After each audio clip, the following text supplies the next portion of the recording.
ગયા છે, કોઈ દબાવવાનું નથી. હું આવું છું, નીકળી ગયો છું, બધા આવી જાઓ. એટલે હું કેવા માંગુ છું, હું સાબિત કરવા માંગુ છું. તમે ટીડીઓને ધમકાયા હશે. હા, તો તમે મારા પર છે ને પુરાવા સાથે ફરિયાદ કરો. એમને મેં ધમકાવા હોય ને, હું માણિક મેળવું છું. હા, એટલે મેં એમને ધમકાવ્યા હોય. ટીડીઓને ધમકાયા, તમે ટીડીઓને ધમકાયા એ મને ખબર પડી, એટલે હું મારા આયોજનની ફાઇલ લઈને આવ્યો તો એમનો સ્ટાફ અહીંયા હતો, એમના એસો બેઠા. શું કામ ભાગી ગયા? તમે અહીંયા નકલી કચેરી પકડાઈ ત્યારે કેમ ગાડી લઈને નથી દોડી આવ્યા? અહીંયા શાળા નથી, શાળામાં શિક્ષકો ત્યારે કેમ નથી દોડી આવ્યા? તમે અહીંયા ખુલાસો કરીને જાઓ. તમે અહીંયા ખુલાસો કરીને જાઓ. જ્યાં એ તમને ખુલાસો કરવાની કોઈ જરૂર હું કરવા અહીંયા મારો વિસ્તાર છે. કયો વિસ્તાર છે? મારો લોકસભા વિસ્તાર. તો ખુલાસો કરો, મારા નામનો ખુલાસો કરો. કોઈ જરૂર નહીં. તમારા પર ઓથેન્ટિક પુરાવા હોય તો તમે મીડિયામાં મળવા માટે આવ્યો કે તમે ટીડીઓને ધમકાય, મને ખબર પડી. તમારા પર ઓથેન્ટિક પુરાવા હોય એ હું ટીડીઓ મળશે એટલે પૂછું જ મેં. ટીડીઓ મળે એટલે પૂછું જ છું. તમે નથી બોલાયા. ના ના, એ વસ્તુ ના આવે સાહેબ. સાચું હશે તો તમે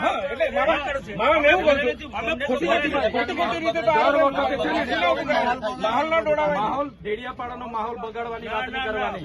કોઈ બગાડતો નથી. એ ખોપ નહીં જમાવાનો અહીંયા. તમે ખોપ નહીં જમાવો. બિલકુલ નહીં. તમે ખોપ નહીં બિલકુલ નહીં જમાવાનો. તમે ખોપ નહીં જમાવો. આપણે પીઆઈ સાહેબ આ જો તમે મૂક્યું છે, અમે નથી મૂક્યું. મૂક્યું ને કેવું ને મેં મૂક્યું. તો પણ ખુલાસો કરો ને. ના ખુલાસો કરાય. ખુલાસો કરો.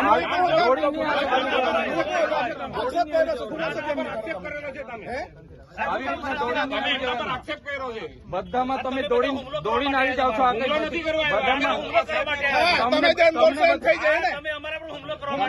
તમને દર વખતે અમને છે ને દર વખતે ટેપ પડી ગયેલી છે. તમારી જેમ ટોળામાં નથી આવ્યા. ટોળામાં નહીં, તમે જાહેર આમંત્રણ આપ્યું છે. મુખ્ય લોકો આવ્યા છે. દર વખતે તમને છે ને દર વખતે ટેપ પડી ગયેલી છે. દર વખતે તમને ચેતર વસાવા દેખાય છે. નહીં નહીં સાહેબ, દર વખતે જાહેર જીવનમાં આપણે જોડેલા છે. જાહેર જીવન આવે એમાં આમાં મુખ્ય વ્યક્તિ નહીં આવે. પબ્લિક તરીકે પબ્લિકે 2 મિનિટ ઉભા રહેજો. 2 મિનિટ એમની સાથે ચર્ચા કરવાની છે. જે હોય તે અહીંયા ખુલ્લામાં ચર્ચા કરો. તમને દર વખતે ટેપ પડી ગઈ છે. નહીં, એ વાતના ટેવ નથી પડી. તો કેમ દોડી આવ્યા છે? અરે આવું મારો અધિકાર છે. અરે એ ટીડીઓ છે, ક્લાસ 2 અધિકારી છે. એને તકલીફ હોય તો એની ફરિયાદ કરે. મારી ફરજ છે આવવાની. એને તકલીફ હોય તો એની ફરિયાદ કરે. ખબર પડે. એમ તમને વ્યક્તિગત કેમ ફરજ પર ધ્યાન આવી જાય છે? મારો અધિકારી છે. આટલો મોટો ભ્રષ્ટાચાર થયો અહીંયા મનરેગામાં, નલ સે જલમાં ભ્રષ્ટાચાર થયો, કેમ નથી દોડી આવ્યા તમે?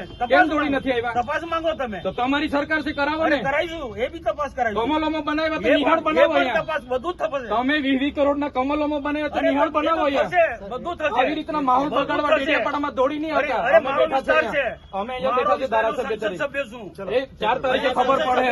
4 તારીખે ખબર ભાન અવડાવી દે. પડશે 4 તારીખે. હા, ખબર પડશે. દર વખતે ટેપ પડી ગયેલી છે. ખોટી ટેવ પડી. તમારા વિસ્તારમાં કર્યા કરો. મારો વિસ્તાર છે આ. વિસ્તાર વાળા આ વિસ્તાર છે મારો.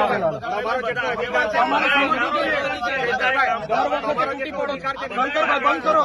તમારે સમજવું, દર વખતે તૂટી પડો છો. ભાન આવી જોઈએ તમને. હું લોકપ્રતિનિધિ છું. સાંભળો, હું ધારાસભ્ય છું.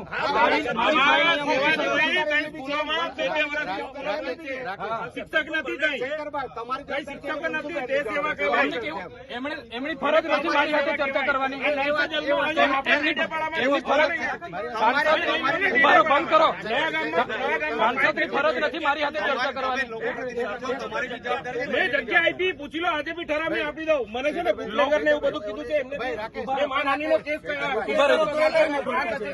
અધિકારીમાં આવેદન બે મિનિટ ઉભા રહો. એમના કને બધા બુટલેગરોના નામ છે. સાંભળો મારી અમારી બી લાગણી છે. અમારા પર જાહેર લોકોની એટલી ચિંતા છે તો મને ફોન નહીં થયો તમારાથી. તમને ફોન તો તમે શું કરવા દો? હું ધારાસભ્ય છું. મારી સરકાર મારું કામ મેં મારી રીતે કરાવું. એમાં તમારે ચંચુપાત નહીં કરવાનું પડે. તમારે જરા બી અહીંયા ચંચુપાત નહીં જોઈએ. આ તમને કહી દીધું. બંધ કર ભાઈ તું.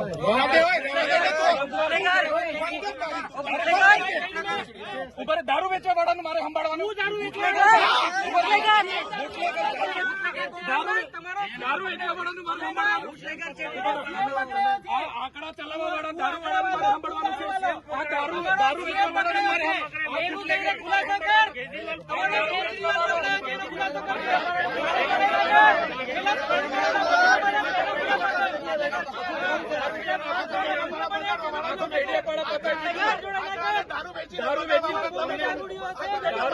દારૂ વેચવા વાળો તારો બાપ ને તું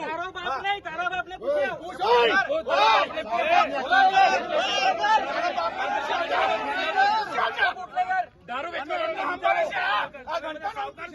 દારૂ વેચવા વાળાને સમજાવો. દારૂ વેચવા વાળાને સમજાવો. કોણ સાવકાર છું? બોલો. અરે મેં એના જેવા દારૂ નથી વેચતો. ડી ક્વોલિટી નો દારૂ મેં નથી વેચતો. ડી ક્વોલિટી નો દારૂ મેં નથી વેચતો. મારે કોઈ આગળ ધંધા એ દારૂ વેચવા વાળાને બુટલેગર ને લઈ ફરો છો? શરમ આવે? શરમ? સાંસદ થઈને બુટલેગર ને લઈ ફરો છો? ડૂબી મરો. અહીંયા આંકડાના ધંધા કરવા વાળા લઈ ફરો છો? ડૂબી મરો. બતાવો પૈસા કઈથી લાવ્યો? બુટલેગર ને લઈ ફરો.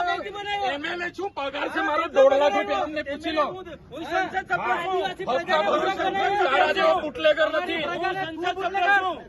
ડી ક્વોલિટીનો દારૂ વેચીને બંગલા બાંધ્યા છે. સાલા વિસ્તારમાં લાગે છે. તારા જેવી તો બહુ ટોપી આવી ગઈ. અરે છે અમે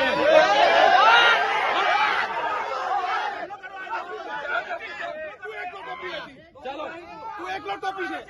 આ બધા ટોપીઓ છે. બેન ખુલાસો કરને આવ્યા છે. ખુલાસો કરવા આવ્યો છે મારા પર. ખુલાસો કરો. આવો ને પાછા. આ ધારાસભ્ય ડેડિયાપાડાનો માહોલ બગાડવા દોડી આવે છે દર વખતે. અમે 500 લોકો છે. 800 જણા આવો ને. આવો ને 500 જણા આવો. ચાલો મેં આવું. ચાલો ચાલો 5 જણ. ચાલો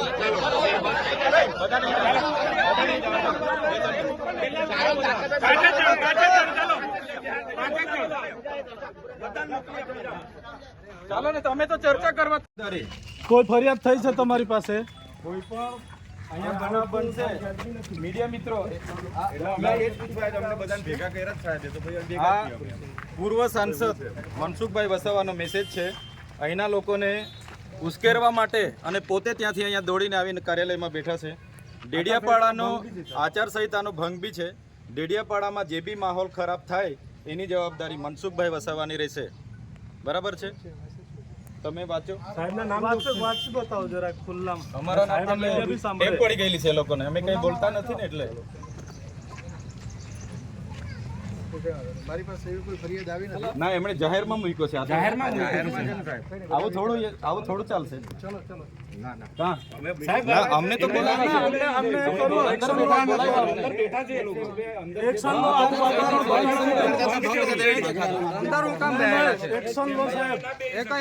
એમપી થોડા છે. આચારસંહિતા એમપી બી નથી. ના એટલે વાતાવરણ બગાડ. અહીંયા નિહાળો નથી ત્યાં કેમ નહીં દોડીને જતા? દવાખાનામાં ડોક્ટરો નથી રહેતા ત્યાં કેમ નહીં દોડીને જતા? 2 વર્ષથી નથી.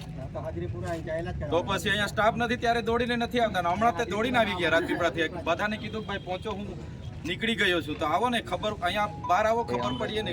આના માટે આવ્યો છું. એટલે જ્યારે ને ત્યારે અધિકારીઓને આગળ કરીને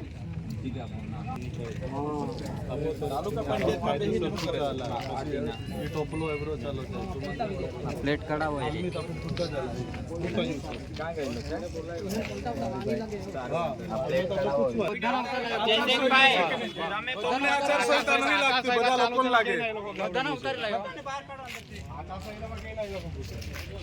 કોઈ કામ લઈને આવ્યા હોય, ફાઇલ બાઇલ લઈને આવ્યા હોય તો ઠીક છે.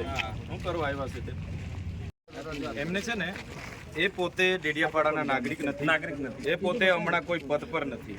બરાબર? હમણાં લોકસભાની ચૂંટણી ગઈ છે. 4 જૂને રિઝલ્ટ આવશે ત્યારે જે તે વ્યક્તિ ચૂંટાય, હું ચૂંટાય કે એ ચૂંટાય, એ પદ પર રહેશે. સાંસદમાં એ રહેશે. બરાબર? આજે તાલુકા પંચાયતમાં કયા હોદ્દાની રૂએ એ ખુરશીમાં બેઠા છે કલાકથી? બધાને શું કરવા બોલાવ્યા છે? બધા અધિકારી જેટલા તાલુકાના સભ્યને બોલાવ્યા છે. અમે બધા તાલુકા સભ્યોને લઈ આવ્યા છે. વિરોધ પક્ષના નેતા બી છે અમારા. વિરોધ પક્ષના નેતાને બી લઈ આવ્યા છે. એટલે એમને છે ને બહાર બોલાવો અને ચોખવટ કરાવો અહીંયા, અને ટીડીઓને બી બોલાવો. અને બધા ઉપરાણા આવે તમે બી બંધ કરો. એમને બહાર બોલાવો. અમે તો અહીંયા સ્થાનિક છે. આખી રાત જ અહીંયા બેસીશું. દર વખતે ટેપ સોશિયલ મીડિયાના માધ્યમથી મનસુખભાઈએ પોતાની આઈડી ફેસબુક, ટ્વિટર, ઇન્સ્ટાગ્રામ પર મારા નામ જો તાલુકા વિકાસ અધિકારીને ધમકાવ્યા હોવાનો આરોપ મૂકેલો છે. અને પોતે ઉશ્કેરણીજનક પોસ્ટ કરી છે કે બધા તાલુકા પંચાયત ડેડિયાપાડા પહોંચો, હું ત્યાં નીકળી ગયો છું. પોતે અહીંયા આવીને ડેડિયાપાડામાં માહોલ ગરમ કર્યો છે, ઉશ્કેર્યો છે માહોલને. બધા ભાજપના આગેવાનોને ભેગા કરીને અને ડેડિયાપાડાનો શાંતિનો માહોલ બગાડ્યો છે ગેરકાયદેસર મંડળી બનાવીને. અમે શાંતિ ઈચ્છીએ છીએ એટલે અમે કાયદો અને વ્યવસ્થા જળવાઈ રહે એ માટે પોલીસને જાણ કરી છે અને જ્યારે પણ કાયદો અને વ્યવસ્થા ખોળવાશે તેની સંપૂર્ણ જવાબદારી મનસુખભાઈ વસાવાની રહેશે. અમે અમારા તરફથી પ્રયાસો કરીએ છીએ કે અમારા જેટલા પણ ચાહકો છે, અમારા કાર્યકરો છે, અમે બધા શાંતિ, બધાને આપના માધ્યમથી બી શાંતિની અપીલ કરું છું. પણ જે રીતે વહીવટી તંત્રએ ભૂતકાળમાં ભાજપના ઇશારે જે ખોટા કેસો ઉભા કર્યા છે, એવી જ રીતે આ વખતે ખોટા કેસો ઉભા કરવાની કોશિશ કરશે અને અમને પરેશાન કરવાની કોશિશ કરશે તો આ વખતે સમગ્ર ગુજરાતના લોકો એક થયા છે. આવનાર દિવસોમાં ખોટા કેસો ઉભા થશે તે દિવસે આ જ પોલીસ સ્ટેશનમાં લાખોની સંખ્યામાં ગુજરાતના લોકો ઉપસ્થિત થશે. એની જવાબદારી પણ મનસુખભાઈની રહેશે. અમે શાંતિ ઈચ્છીએ છીએ. કાલે ઉઠીને પણ મનસુખભાઈ કહેશે કે ચૈતરભાઈ આવો આપણે બેસીએ, તો અમે 5 આગેવાનો એમની સાથે બેસીને એનો શાંતિપૂર્ણ નિકાલ થાય એ પ્રયાસો અમારા રહેશે. પણ વહીવટી તંત્ર અને પોલીસ હોય કે ભાજપના લોકો હોય, એમનો ખોફ જમાવવાની કે રોપ જમાવવાની વાત કરશે તો અમે છેલ્લી પાઈ પર ઉભા છે. આવનાર દિવસોમાં અમારે ઘર્ષણમાં ઉતરવું પડશે ભાજપ સામે કે વહીવટી તંત્ર સામે, તો અમે ઉતરવા પણ તૈયાર છીએ.